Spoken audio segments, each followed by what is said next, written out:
കൂടുതൽ വാർത്തകളും വീഡിയോകളും കാണാൻ ഈ ചാനൽ സബ്സ്ക്രൈബ് ചെയ്യുക. കൂടെ ബെൽ ബട്ടൺ അമർത്തുക.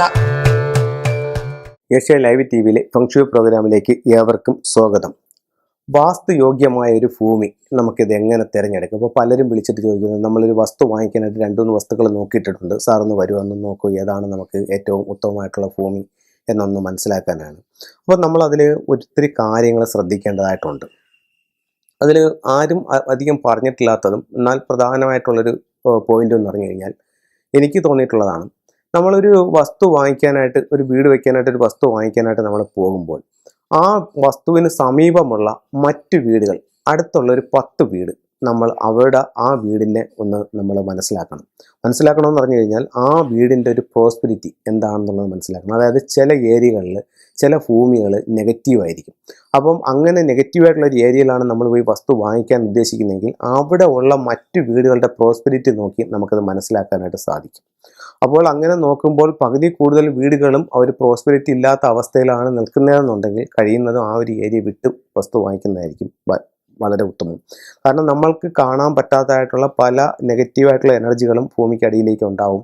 അപ്പോൾ അതിൻ്റെ ഒരു തരംഗങ്ങൾ നമ്മുടെ പല രീതിയിൽ നമ്മൾ അവിടെ ദോഷകരമായിട്ട് ബാധിക്കുന്നതായിട്ട് മനസ്സിലാക്കാം. അപ്പോൾ അത് ചില വസ്തുക്കൾ പണ്ടത്തെ കാലത്ത് ടെസ്റ്റ് ചെയ്യാനായിട്ട് ഈ പശുവിനെ അഴിച്ചു വിട്ടിട്ട് ഈ പശു പോയി പുല്ല് മേഞ്ഞ് കഴിച്ചിട്ട് ഒരു സ്ഥലത്ത് പോയി പശു ഇങ്ങനെ കിടക്കുമ്പോൾ ആ ഭൂമി വളരെ ഉത്തമമായിട്ടുള്ളൊരു ഭൂമിയാണെന്നാണ്. കാരണം അതിൻ്റെ അടിയിലെ കമ്പനങ്ങൾ നമുക്ക് അനുയോജ്യമായിട്ടുള്ളൊരു തരംഗങ്ങളാണ്. അല്ലെങ്കിൽ പശു ഒരിക്കലും അവിടെ ഇങ്ങനെ കിടക്കില്ല എന്നുള്ളതാണ് പറയുന്നത്. ഇപ്പോൾ ഇന്നത്തെ കാലത്തൊന്നും നമുക്കത്രയൊന്നും നോക്കി ചെയ്യാനൊന്നും പറ്റത്തില്ല. അപ്പോൾ ഈ ഞാൻ പറഞ്ഞ ഇതിന് ഒരു മനസ്സിലാക്കാൻ വേണ്ടി ഒരു കാര്യം പറഞ്ഞതാണ്. അപ്പോൾ അതൊന്ന് നോക്കുന്നത് നല്ലതായിരിക്കും.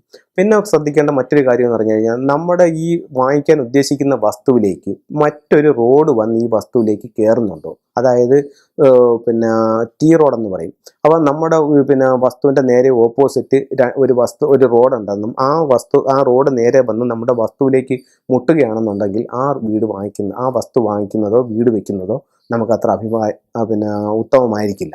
അതുപോലെ നമുക്ക് ശ്രദ്ധിക്കാവുന്ന മറ്റൊരു കാര്യം എന്ന് പറഞ്ഞു കഴിഞ്ഞാൽ, ആ ഭൂമിയുടെ കിടപ്പ്. ഇപ്പോൾ നമ്മളൊരു വസ്തു കാണാനായിട്ട് പോകുമ്പോൾ അതിൻ്റെ കന്നിമൂല ഭാഗം ഉയർന്ന്, തെക്ക് വശമൊക്കെ ഉയർന്ന്, വടക്കോട്ടും കിഴക്കോട്ടും ചരിഞ്ഞ്, വടക്ക് കിഴക്ക് ഏറ്റവും ചരിഞ്ഞ് കിടക്കുന്നൊരു ഭൂമിയാണെന്നുണ്ടെങ്കിൽ, അതായത് പടിഞ്ഞാറും തെക്കും പൊങ്ങിക്കൊണ്ടും ഏറ്റവും പൊങ്ങി കന്നിമൂല ഉയർന്ന് വടക്ക് കിഴക്ക് ഭാഗം ഏറ്റവും താഴ്ന്ന്, അത്തരത്തിലുള്ളൊരു ഭൂമിയാണ് ഏറ്റവും അനുയോജ്യമായിട്ടുള്ളൊരു ഭൂമിയായിട്ട് നമ്മൾ കണക്കാക്കുന്നത്.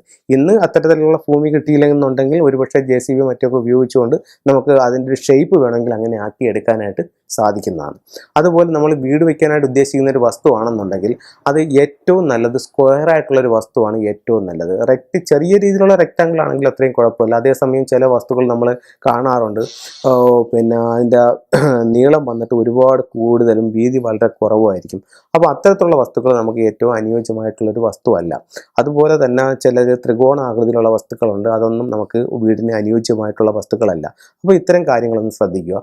അതുപോലെ തന്നെ ചില വീടിൻ്റെ നേരെ ഓപ്പോസിറ്റായിട്ട് ഒരു ബസ് സ്റ്റോപ്പ് നിൽക്കുക, അതുപോലെ മറ്റേ സെമിത്തേരി, അങ്ങനെയുള്ള കാര്യങ്ങൾ, ശ്മശാനം, അങ്ങനെയുള്ള കാര്യങ്ങളൊക്കെ വീട്ടിൻ്റെ സമീപത്തൊക്കെ വരുന്നത്, അതൊക്കെ ഒരു നെഗറ്റീവ് എനർജി നമ്മളുടെ വീട്ടിലേക്ക് വരാനുള്ള സാധ്യത വളരെ കൂടുതലാണ്.